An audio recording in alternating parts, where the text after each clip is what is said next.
ഇന്ത്യയുടെ പ്രതിരോധ മേഖലയെക്കുറിച്ച് നമ്മൾ കേൾക്കുമ്പോൾ പലർക്കും ആദ്യം മനസ്സിൽ വരുന്നത് വലിയ യുദ്ധവിമാനങ്ങളും മിസൈലുകളും യുദ്ധക്കപ്പലുകളും ഒക്കെ ആയിരിക്കും. പക്ഷേ ഇന്ന് ഇന്ത്യ പ്രതിരോധ ശക്തിയിലേക്ക് മാത്രമല്ല പ്രതിരോധ വ്യാപാരത്തിലേക്കും വേഗത്തിൽ മുന്നേറുകയാണ്. ഒരു കാലത്ത് ലോകത്തിലെ വലിയ രാജ്യങ്ങളിൽ നിന്ന് ആയുധങ്ങൾ വാങ്ങുന്ന രാജ്യമായിരുന്നു നമ്മുടെ ഇന്ത്യ. ഇന്ന് ആയുധങ്ങൾ നിർമ്മിച്ച് ലോകത്തേക്ക് കയറ്റുമതി ചെയ്യുന്ന ശക്തിയായി മാറിയിരിക്കുകയാണ് നമ്മുടെ ഇന്ത്യ മഹാരാജ്യം. ഇതിന്റെ ഏറ്റവും പുതിയ തെളിവാണ് ഇന്ത്യയുടെ പ്രതിരോധ മന്ത്രി രാജ്നാഥ് സിംഗ് അടുത്തിടെ നടത്തിയ വലിയ പ്രഖ്യാപനം. ഇന്ത്യയുടെ പ്രതിരോധ കയറ്റുമതി 2026 ഏപ്രിലോടെ ഏകദേശം 29,000 കോടി രൂപയിലേക്ക് എത്തുമെന്നാണ് അദ്ദേഹം പ്രഖ്യാപിച്ചിരിക്കുന്നത്. ഇതൊരു ചെറിയ നേട്ടമല്ല. ഇന്ത്യയുടെ പ്രതിരോധ വ്യവസായ ചരിത്രത്തിൽ ഒരു വിപ്ലവകരമായ മാറ്റത്തിന്റെ സൂചനയാണ്. ഇന്ന് വീഡിയോയിൽ നമ്മൾ ഈ ഒരു വിഷയമാണ് ആഴത്തിൽ പരിശോധിക്കുന്നത്. വാർത്ത ഞാൻ വിശദമാക്കാം. പ്രിയ പ്രേക്ഷകർക്ക് പേജ് ഡോട്ടിലേക്ക് സ്വാഗതം. ഇന്ത്യയുടെ പ്രതിരോധ ഉൽപാദനം ഇന്ന് ചരിത്രത്തിലെ ഏറ്റവും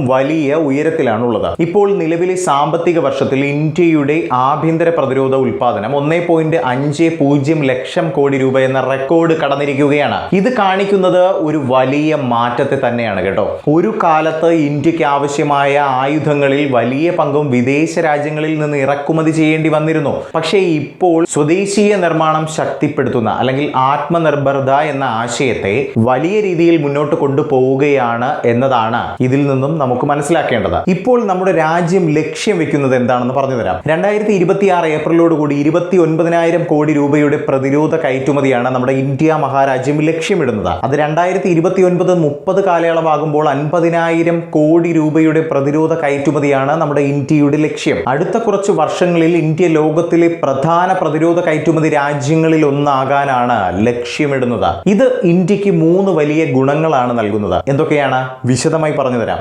രാജ്യത്തിന്റെ സാമ്പത്തിക വളർച്ച, പ്രതിരോധ സാങ്കേതിക വിദ്യയുടെ വികസനം, അതുപോലെ തന്നെ ആഗോള പ്രതിരോധ വിപണിയിൽ ഇന്ത്യയുടെ സ്വാധീനം എന്നിങ്ങനെയൊക്കെയുള്ള കാര്യങ്ങളിലാണ്. ഇന്ത്യയുടെ പ്രതിരോധ മേഖലയിലെ ഏറ്റവും വലിയ മാറ്റങ്ങളിൽ ഒന്നാണ് സ്വകാര്യ കമ്പനികളുടെ പങ്കാളിത്തം. ഇപ്പോൾ നിലവിൽ ഇന്ത്യയുടെ പ്രതിരോധ ഉപകരണ നിർമ്മാണത്തിൽ ഏകദേശം 25% പങ്ക് സ്വകാര്യ കമ്പനികൾക്കാണ്. പക്ഷേ സർക്കാരിന്റെ ലക്ഷ്യം അതിൽ നിർത്തുന്നില്ല എന്നുള്ളതാണ്. വരാനിരിക്കുന്ന വർഷങ്ങളിൽ ഈ പങ്ക് 50% ഇരട്ടിയാക്കാനാണ് പദ്ധതി. എടുത്തു പറയേണ്ട മറ്റൊരു കാര്യമാണ് ഇന്ത്യൻ നാവികസേനയ്ക്ക് വേണ്ടി ഓർഡർ ചെയ്തിരിക്കുന്ന എല്ലാ യുദ്ധക്കപ്പലുകളും അതുപോലെ തന്നെ അന്തർവാഹിനികളും നമ്മുടെ ഇന്ത്യയിലെ ഷിപ്പ്യാർഡുകളിലാണ് നിർമ്മിക്കുന്നത്. ഇത് വളരെ വലിയൊരു നേട്ടം തന്നെയാണ്. മുമ്പ് ഇന്ത്യയുടെ നാവികസേനയെ ബയേഴ്സ് നേവി എന്ന് വിളിച്ചിരുന്നു. അതെന്താണെന്നാൽ മിക്ക യുദ്ധക്കപ്പലുകളും വിദേശ രാജ്യങ്ങളിൽ നിന്ന് വാങ്ങേണ്ടി വന്നിരുന്നു എന്നതാണ്. എന്നാൽ ഇന്ന് സ്ഥിതി മാറി. ഇന്ത്യയുടെ നാവികസേന ഇന്ന് ബിൽഡേഴ്സ് നേവിയായി മാറിയെന്നാണ് നമ്മുടെ മന്ത്രി രാജ്നാഥ് സിംഗ് പറഞ്ഞിരിക്കുന്നത്.